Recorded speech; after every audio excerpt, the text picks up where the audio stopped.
यदि मंजिल ना मिले तो रास्ते बदलो क्योंकि वृक्ष अपनी पत्तियां बदलते हैं, जड़ें नहीं बदलते।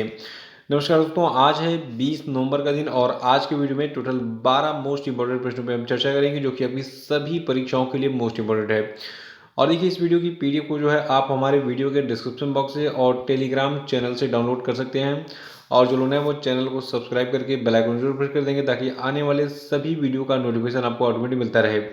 और मंथली करंट अफेयर के सभी वीडियो को देख के जो है रिवीजन करते रहिए। तो चलिए शुरू करते हैं आज के करंट अफेयर सेशन को।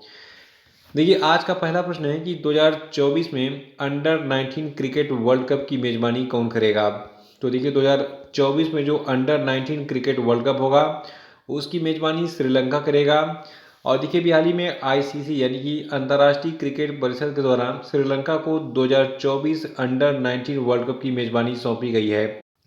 तो ये 2024 की बात हो गई। 2026 में ये जो आपका अंडर 19 क्रिकेट वर्ल्ड कप होगा ये जिम्बाब्वे और नामीबिया की मेजबानी में खेला जाएगा। और 2025 की बात करें तो 2025 में जो अंडर 19 महिला T20 वर्ल्ड कप होगा इसकी मेजबानी मलेशिया और थाईलैंड को सौंपी गई है आईसीसी के द्वारा। और देखिए, 2027 में इसका जो आयोजन होगा ये बांग्लादेश और नेपाल जो है संयुक्त रूप से मिलकर करेंगे। तो ये था पूरा डिटेल, इसको नोट कर लीजिएगा। और यहाँ पे जो रिसेंट वाला है 2024 का अंडर 19 क्रिकेट वर्ल्ड कप ये श्रीलंका की मेजबानी में खेला जाएगा। और अगला कि हाल ही में किसे दोबारा आईसीसी का अध्यक्ष नियुक्त किया गया। तो देखिए, जो इंटरनेशनल क्रिकेट काउंसिल यानी कि आईसीसी है इसके दोबारा अध्यक्ष बन गए हैं ग्रेग बार्कले। फोटो यहाँ पे दिख रही है इनकी। देखिए, जो आपके ग्रेग बार्कले हैं ये आपके न्यूजीलैंड के क्रिकेटर थे। अब जो है ये आईसीसी के अध्यक्ष के रूप में काम कर रहे हैं। तो न्यूजीलैंड के ग्रेग बार्कले को अभी हाल ही में सर्वसम्मति से दूसरे कार्यकाल के लिए जो है अंतर्राष्ट्रीय क्रिकेट परिषद का चेयरमैन चुना गया है। और जो बार्कले जी हैं इनका नया कार्यकाल 2 सालों का होगा, यानी कि ये जो है 2024 तक जो है अपने पद पर बने रहेंगे। और देखिए, इसके अलावा बीसीसीआई यानी कि जो भारतीय क्रिकेट कंट्रोल बोर्ड है इसके जो सचिव हैं वर्तमान में जय शाह। तो जय शाह को जो है आईसीसी की ताकतवर वित्त एवं वाणिज्यिक मामलों की समिति का प्रमुख चुना गया है। तो ये अपॉइंटमेंट भी आपको याद रखना है कि भारत के जो बीसीसीआई के सचिव हैं जय शाह इनको आईसीसी की ताकतवर वित्त एवं वाणिज्यिक मामलों की समिति का प्रमुख चुना गया है। और देखिए, अभी हाल ही में जो आईसीसी के अध्यक्ष पद का चुनाव था इसमें ग्रेग बार्कले के अपोजिट जो है जिम्बाब्वे के ताबेंगवा मुकुलानी जो है ये खड़े हुए थे। लेकिन इन्होंने बाद में अपना नाम वापस ले लिया और इसके बाद जो आपके ग्रेग बार्कले हैं ये निर्विरोध आईसीसी के फिर जो है अध्यक्ष चुने गए दोबारा।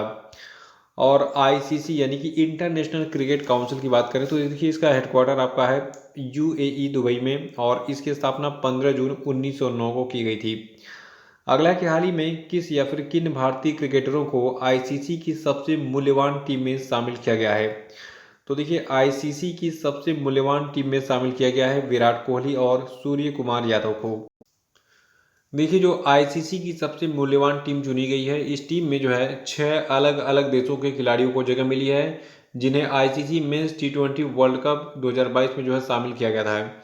और देखिए, इसमें जो है विश्व कप के सेमीफाइनल में पहुंचे भारत, इंग्लैंड, पाकिस्तान और न्यूजीलैंड के खिलाड़ियों के नाम शामिल हैं। इसके अलावा न्यूजीलैंड, जिम्बाब्वे, दक्षिण अफ्रीका के खिलाड़ियों के नाम भी जो है इस आईसीसी की सबसे मूल्यवान टीम में शामिल हैं। और भारत की तरफ से जो है 2 खिलाड़ी विराट कोहली और सूर्य कुमार यादव के नाम इसमें शामिल किए गए हैं। और देखिए, इस आईसीसी की सबसे मूल्यवान टीम में इंग्लैंड के विकेट कीपर, कप्तान और सलामी बल्लेबाज जोस बटलर, उनके सलामी जोड़ीदार एलेक्स हेल्स और सैम करन का नाम भी शामिल है। इसके अलावा न्यूजीलैंड के स्टार खिलाड़ी ग्लेन फिलिप और पाकिस्तान के शाहीन अफरीदी, जिम्बाब्वे के सिकंदर रजा भी जो है इस सूची में इनका नाम शामिल है। तो ये सभी चीज़ें नोट कर लीजिएगा। और अगला प्रश्न है कि हाल ही में किस देश के धावक केनेथ किप्राप रेंजू पर 5 साल का जो है डोपिंग प्रतिबंध लगाया गया। तो देखिए, जो आपके केनेथ किप्राप रेंजू हैं ये साउथ अफ्रीका के एक धावक हैं और डोपिंग के मामले में दोषी पाए जाने के बाद जो है इन पर अभी हाल ही में 5 सालों का प्रतिबंध लग गया है। देखिए, जो आपके केनेथ किप्राप रेंजू हैं इनको प्रतिबंधित पदार्थ मेथा स्ट्रोन की उपस्थिति या फिर उपयोग के लिए प्रतिबंधित किया गया है। यानी कि इनका जो ब्लड सैंपल लिया गया था उसमें क्या पाया गया था, मेथास्ट्रोन। ठीक है। और देखिए, जो आपके केनेथ किप्राप रेंजू हैं इनके साथ साथ में कुल 54 केन्याई एथलीटों को डोपिंग के लिए प्रतिबंधित किया गया है। तो इसको नोट कर लीजिएगा कि साउथ अफ्रीका के केनेथ किपराप रेंजू पर 5 साल का हाल ही में डोपिंग प्रतिबंध लगा है। ये साउथ अफ्रीका के एक बहुत ही अच्छे धावक थे, लेकिन नशीली पदार्थों का सेवन करके दौड़ते थे। पांचवा की हाल ही में किसे अखिल भारतीय रबड़ उद्योग संघ का नया अध्यक्ष चुना गया। तो देखिए रमेश केजरीवाल को अखिल भारतीय रबड़ उद्योग संघ का नया अध्यक्ष चुना गया है। देखिए जो ऑल इंडिया रबड़ इंडस्ट्रीज एसोसिएशन है, यानी कि जो आपका अखिल भारतीय रबड़ उद्योग संघ है, इसने ये घोषणा की है कि उसने रमेश केजरीवाल को अपना अध्यक्ष और साथ में शशि सिंह को वरिष्ठ उपाध्यक्ष के रूप में चुना है। अगला कि भारत किस देश के साथ यंग प्रोफेशनल्स स्कीम शुरू करने जा रहा है। तो देखिए भारत जो है ये यूनाइटेड किंगडम के साथ में मिलकर यंग प्रोफेशनल्स स्कीम को शुरू करने जा रहा है। और देखिए भारत और यूके एक नई पारस्परिक वीजा व्यवस्था का अनावरण करने जा रहे हैं, जिसके तहत 18 से 30 वर्षीय आयु के बीच में कुल 3000 डिग्री धारक भारतीय नागरिकों को हर साल 2 साल तक रहने और काम करने के लिए ब्रिटेन में जो है आने की अनुमति होगी। तो बहुत अच्छी बात है ये। और जो आपके वर्तमान में ब्रिटेन के जो प्रधानमंत्री, इनका नाम क्या है, ऋषि सुनक। तो देखिए उन्होंने और पीएम मोदी ने भी हाल ही में मुलाकात की थी। कहाँ पे की थी ये चीज़ें मैं आपको बताने जा रहा हूँ, सुनिएगा ध्यान से। देखिए UK India young professional scheme जो है ये पारस्परिक होगा और 2023 की शुरुआत में ये खुलेगा, यानी कि जनवरी 2023 से इसकी स्टार्टिंग हो जाएगी। और देखिए हाल ही में जो इंडोनेशिया के बाली में G20 शिखर सम्मेलन हुआ था, उस मौके पर पीएम मोदी और उनकी ब्रिटिश समकक्ष ऋषि सुनक के बीच में पहली जो द्विपक्षीय बैठक हुई, उसी दौरान जो है पीएम मोदी ने कहा कि भैया कुछ हमारे लिए भी करो, आप इंडियन हैं, भारतीय मूल के हैं और भारतीय छात्रों के लिए कुछ करिए। तो इसलिए यूनाइटेड किंगडम के जो प्रधानमंत्री ऋषि सुनक है, इन्होंने यंग प्रोफेशनल स्कीम शुरू की। और देखिए भारत इस तरह की योजना से लाभान्वित होने वाला पहला देश है जिसको यूनाइटेड किंगडम से लाभ मिल रहा है। तो याद रखना है आपको कि यंग प्रोफेशनल स्कीम जो है शुरू की है भारत ने यूनाइटेड किंगडम के साथ मिलकर। और अगला कि रिस्पेक्ट फॉर मैरिज एक्ट किस देश से जुड़ा है। तो देखिए जो आपका रिस्पेक्ट फॉर मैरिज एक्ट है ये अमेरिका से जुड़ा हुआ है। आपको कुछ महीनों पहले मैंने बताया था कि अमेरिका में समान सेक्स विवाह, जिसको समलैंगिक विवाह भी कहते हैं, तो इसको अप्रूवल मिला था। देखिए हाल ही में अमेरिका की सीनेट ने समान सेक्स विवाह यानी कि समलैंगिक विवाह सुरक्षा को संहिताबद्ध करने के लिए कानून पर बहस को आगे बढ़ाने के लिए मतदान किया। और देखिए हाल ही में अमेरिका के निचले सदन, जिसको हाउस ऑफ रिप्रेजेंटेटिव कहते हैं, तो यहाँ से समलैंगिक विवाह विधेयक के आसानी से पास होने के बाद अब इसे 100 सदस्यों वाले सीनेट में पेश किया गया है। और देखिए अब इस विधेयक के पास होने की उम्मीद बढ़ गई है, क्योंकि डेमोक्रेट्स के सभी 50 सदस्यों ने इसके लिए हरी झंडी दे दी है। तो याद रखना है कि रेस्पेक्ट फॉर मैरिड एक्ट जो है ये समान सेक्स विवाह यानी कि समलैंगिक विवाह से संबंधित है। और अभी हाल ही में जो है इसके लिए जो है इस कानून को पारित करने के लिए वोटिंग की गई अमेरिका की संसद में। अगला है कि अभी हाल ही में किस राज्य में डोनी पोलो हवाई अड्डे का उद्घाटन किया गया। तो देखिए डोनी पोलो हवाई अड्डा अरुणाचल प्रदेश में बना है। और अभी हाल ही में पीएम मोदी ने अरुणाचल प्रदेश के ईटानगर में इस पहले ग्रीन फील्ड हवाई अड्डे, जिसका नाम है डोनी पोलो हवाई अड्डा, इसका उद्घाटन किया। देखिए फरवरी 2019 में पीएम मोदी के द्वारा इस हवाई अड्डे के लिए आधारशिला रखी गई थी और अब ये बनकर तैयार भी हो गया है। और देखिए डोनी पोलो हवाई अड्डा अरुणाचल प्रदेश का तीसरा परिचालन हवाई अड्डा होगा, जो कि पूर्वोत्तर क्षेत्र में कुल हवाई अड्डों की संख्या बढ़ाकर 16 तक ले जाएगा। और इसके साथ ही प्रधानमंत्री मोदी ने एक और काम किया अरुणाचल प्रदेश में। इन्होंने अरुणाचल प्रदेश में 600 मेगावाट की कामेंग हाइड्रो पावर स्टेशन को राष्ट्र को समर्पित भी किया। तो याद रखना है कि जो कामेंग हाइड्रो पावर स्टेशन है, इसको ये जो है 600 मेगावाट की एक जो है हाइड्रो पावर स्टेशन है, जिसको राष्ट्र को समर्पित किया गया है पीएम मोदी के द्वारा, और ये अरुणाचल प्रदेश में बना है।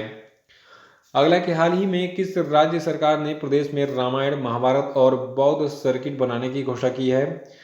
तो देखिए रामायण महाभारत और बौद्ध सर्किट बनेगा उत्तर प्रदेश में। इसकी घोषणा अभी हाल ही में उत्तर प्रदेश के मुख्यमंत्री योगी आदित्यनाथ ने की है। देखिए रामायण महाभारत और बौद्ध सर्किट तो बनेगा ही, इसके साथ कई अन्य सर्किट भी बनेंगे। तो सभी चीज़ों को मैं डिटेल में बताऊंगा, क्योंकि मैंने देखा है कि बहुत सारी परीक्षाओं में जो है रामायण सर्किट, बौद्ध सर्किट के बारे में बहुत पूछा गया है, क्योंकि इसके पहले भी इस पर जो है कई सारी स्कीम्स लॉन्च हुई हैं, ट्रेनें लॉन्च हुई थी यात्रा के लिए। तो अभी रामायण, महाभारत और बौद्ध सर्किट में क्या क्या खास बात होंगी, ध्यान सुनिए। देखिए, भगवान राम से जुड़े स्थलों को रामायण सर्किट और भगवान कृष्ण से जुड़े धार्मिक स्थलों को कृष्ण सर्किट के तौर पर विकसित किया जाएगा। और साथ में भगवान बुद्ध से जुड़े जितने भी स्थल होंगे उनको बौद्ध सर्किट से जोड़ा जाएगा। और देखिए, इस योजना को नई पर्यटन नीति में शामिल किया गया है उत्तर प्रदेश के। और देखिए, जिन नए पर्यटन गंतव्यों का विकास किया जाएगा उसमें रामायण सर्किट प्रमुख होगा। रामायण सर्किट में अयोध्या, चित्रकूट, बिठूर समेत अन्य धार्मिक स्थल शामिल होंगे। और इन धार्मिक स्थलों को भगवान राम एवं माता सीता के प्रतीकों के तौर पर देखा जाएगा। और इसी तरीके से जो आपका कृष्ण सर्किट होगा उसमें मथुरा, वृंदावन, गोकुल, गोवर्धन, बरसाना, नंदगांव, बलदेव से लेकर अन्य धार्मिक स्थलों को जोड़ा जाएगा। और जो आपका बौद्ध सर्किट होगा, तो देखिए जो बुद्ध सर्किट होगा इसमें कपिलवस्तु, सारनाथ, कुशीनगर, कौशाम्बी, श्रावस्ती, रामग्राम समेत अन्य स्थल भी शामिल होंगे। देखिए, रामग्राम कहाँ पे है, ये नेपाल में है। देखिए, नेपाल का जो नवलपरासी पड़ता है, मेरा तो रिलेशन है वहाँ पे, मैं जाता रहता हूँ रामग्राम में। और मुझे सौभाग्य मिला है कि मैं इन सभी जगहों पर घूम चुका हूँ, ठीक है। तो आप भी घूमिए, अच्छा लगेगा। देखिए, महाभारत और शक्ति पीठ सर्किट का भी जो है विकास किया जाएगा उत्तर प्रदेश में। तो रामायण सर्किट, बौद्ध सर्किट और कृष्ण सर्किट के बाद जो है महाभारत और शक्ति पीठ सर्किट का भी विकास होगा। देखिए, महाभारत सर्किट में हस्तिनापुर, काम्पिल्य, एछत्र, बरनावा, मथुरा, कौशाम्बी, गोंडा, लाक्षागृह जैसे स्थानों को चुना गया है। तो इन सभी को महाभारत सर्किट से जोड़ा जाएगा। और इसी तरीके से शक्तिपीठ सर्किट जो आपका होगा, तो शक्तिपीठ सर्किट का भी विकास होगा, जिसमें विंध्यवासिनी देवी, अष्टभुजा से लेते हुए देवी पाटन, नैमिषारण्य, माँ ललिता देवी, माँ ज्वाला देवी, शाकुंभरी देवी, सहारनपुर से शिवानी देवी, चित्रकूट और शीतला माता, मऊ तक विस्तार होगा इसका। तो ये आपका शक्तिपीठ सर्किट। और आध्यात्म को भी पर्यटन से जोड़ने का प्रस्ताव रखा गया है उत्तर प्रदेश सरकार के द्वारा, और इसके तहत आध्यात्मिक सर्किट भी बनाया जाएगा। तो बहुत सारे सर्किट होगा, इतने सर्किट तो आपके घर में नहीं होंगे, तो याद रखिएगा वो इलेक्ट्रिक वाला सर्किट होता है। देखिए, जो आपका आध्यात्म सर्किट होगा इसमें गोरखपुर, बलरामपुर से लेकर मथुरा, संत रविदास स्थल, माँ परमेश्वरी देवी और जो कि आजमगढ़ में स्थित है इनका मंदिर, और बलिया का विधु आश्रम, आगरा का बटेश्वर और हनुमान धाम शाहजहांपुर को इसमें शामिल किया गया है। और कुछ इसी तर्ज पर सूफी कबीर सर्किट भी बनाया जाएगा। और सूफी कबीर सर्किट की भी जो है विकसित करने का विचार जो है उत्तर प्रदेश सरकार ने लिया है। इसमें अमेठी, मगहर, संत कबीर नगर से लेकर कबीरदास की कर्मभूमि वाराणसी के लहर तार तक ले जाने का प्रस्ताव है। देखिए, मगहर जो है ये उत्तर प्रदेश के गोरखपुर जिले के पास स्थित है। ये सहजनवा के थोड़ा सा आगे पड़ता है, ठीक है। मगहर मैं तो गया हूँ वहाँ पे। तो मगहर जो है ये संत कबीर दास की जो है निर्वाण स्थली है, यहाँ पर इनका निधन हुआ था। तो उनका जो है जहाँ पे निधन हुआ था उसका एक जो है वहाँ पे स्मारक भी बना हुआ है। तो मैं तो देखा हूँ, और आप भी अगर आइए तो देखिए कभी।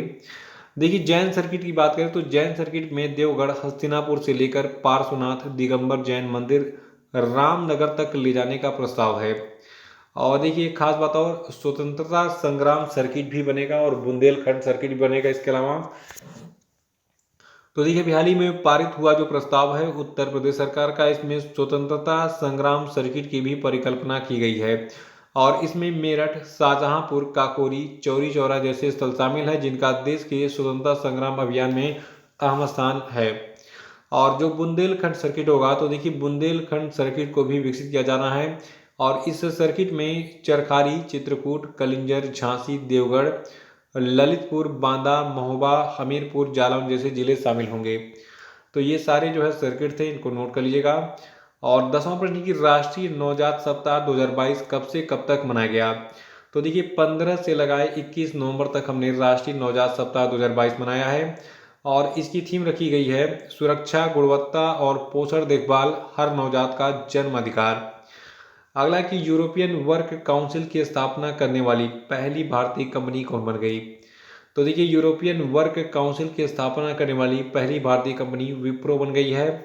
देखिए अभी हाल ही में भारत की जो दिग्गज आईटी कंपनी यानी कि इंफॉर्मेशन टेक्नोलॉजी कंपनी विप्रो है, इसने अपने कर्मचारी प्रतिनिधि के साथ एक यूरोपीय वर्क्स काउंसिल स्थापित करने के लिए एक समझौता किया है। और इसके साथ ही विप्रो ये यूरोप में अपने श्रमिकों के लिए यूरोपीय कार्य परिषद की स्थापना करने वाली पहली भारतीय कंपनी बन गई है। देखिए अभी हाल ही में जो 27 मेंबर वाली यूरोपीय यूनियन यानी कि यूरोपीय संघ है, इसने यूरोपीय वर्क काउंसिल स्थापित करने के लिए एक मानक बनाया। यूरोपीय संघ के देशों में कम से कम 1000 से अधिक कर्मचारियों वाली कंपनियों को अनिवार्य कर दिया है कि वो जो है अगर 1000 से अधिक कर्मचारियों वाली कंपनी बनाएंगे तभी इनको यूरोपीय वर्क काउंसिल स्थापित करने का जो है परमिशन मिलेगा। तो इस प्रकार कुछ कर दिया है विप्रो ने, इसने जो है यूरोपीय वर्क काउंसिल की स्थापना कर दी है और ये ऐसा करने वाली पहली भारतीय कंपनी बन गई है। विप्रो जो है एक इंफॉर्मेशन टेक्नोलॉजी कंपनी है और सीईओ इसके हैं थेरी डेलापोर्टे और इसकी स्थापना एम.एच. हसम प्रेमजी ने की थी और हेडक्वार्टर्स का बेंगलुरु में है और विप्रो कंपनी के वर्तमान में ओनर हैं अजीम प्रेमजी। और 12वां कि हाल ही में किस राज्य के द्वारा भारत का पहला हाथी मृत्यु ऑडिट ढांचा पेश किया गया। तो देखिए भारत का जो पहला हाथी मृत्यु ऑडिट ढांचा है ये हाल ही में तमिलनाडु सरकार के द्वारा पेश किया गया है और ये ढांचा पारदर्शिता में सुधार करेगा, परिणामों का आकलन करने में सभी हितधारकों की सहायता करेगा और अंततः मानकीकरण और मृत्यु दर के कारण अधिक विश्वसनीय तुलना की सुविधा प्रदान करेगा। इसको नोट कर लीजिएगा और इस चीज़ को जरूर याद रखिएगा कि भारत का जो पहला हाथी मृत्यु ऑडिट होगा ये तमिलनाडु सरकार के द्वारा लॉन्च किया गया है अभी हाल ही में, ठीक है। और देखिए तमिलनाडु की बात करें तो इसकी राजधानी चेन्नई है, मुख्यमंत्री हैं एम.के. स्टालिन और तमिलनाडु के राज्यपाल हैं आर.एन. रवि। तो ये थे आपके आज के सभी महत्वपूर्ण प्रश्न और अब हम बात करेंगे आज के सभी क्वेश्चन अपडेट पे। आज का पहला प्रश्न है कि पश्चिम बंगाल के राज्यपाल के रूप में किसको नियुक्त किया गया है, बताइए। और दूसरा प्रश्न है कि हाल ही में किससे राष्ट्रीय पेंशन प्रणाली न्यास का नया चेयरमैन नियुक्त किया गया, बताइए। नहीं पता तो कल का वीडियो देख के इनका नाम रिवाइज कर डालिएगा। तीसरा प्रश्न आपके लिए कि भारतीय सेना की पहली महिला स्काई डाइवर कौन बनी, बताइए। कुछ याद रहे ना रहे लेकिन इस प्रश्न का उत्तर जरूर याद होना चाहिए क्योंकि ये पेपर में छप चुका है। और चौथा प्रश्न आपके लिए कि सरकार ने संजय मिश्रा का कार्यकाल 1 साल के लिए बढ़ा दिया है। सवाल ये उठता है कि संजय मिश्रा किस एजेंसी के डायरेक्टर के रूप में कार्य कर रहे हैं जिनका कार्यकाल 1 साल के लिए बढ़ा है, बताइए। और पांचवा कि हाल ही में किस देश ने भारतीय नागरिकों को वीजा प्राप्त करने के लिए पुलिस निकासी प्रमाण पत्र जमा करने से छूट दे दी, बताइए। और अब हम बात करेंगे कल के पूछे गए सभी क्वेश्चन अपडेट क्षेत्रों की। देखिए कल का पहला प्रश्न था कि आर्टेमिस किस देश के द्वारा लॉन्च किया गया मून रॉकेट है। तो देखिए आर्टेमिस अमेरिका के द्वारा लॉन्च किया गया एक मून रॉकेट है। और दूसरा था कि कौन सा देश conference of the parties two cities का मेजबान है। तो देखिए conference of the parties two cities का मेजबान पनामा है। और वर्ल्ड पॉपुलेशन प्रोस्पेक्टस 2022 के अनुसार नवंबर 2022 तक विश्व की जनसंख्या जो है ये 8 मिलियन पहुंच गई है। और अंतर्राष्ट्रीय छात्र दिवस जो है ये हर साल 17 नवंबर को मनाया जाता है। और ग्लोबल मीडिया कांग्रेस का जो पहला संस्करण है ये अबू धाबी में आयोजित किया गया। तो इसी के साथ आज का वीडियो समाप्त होता है। जय हिंद।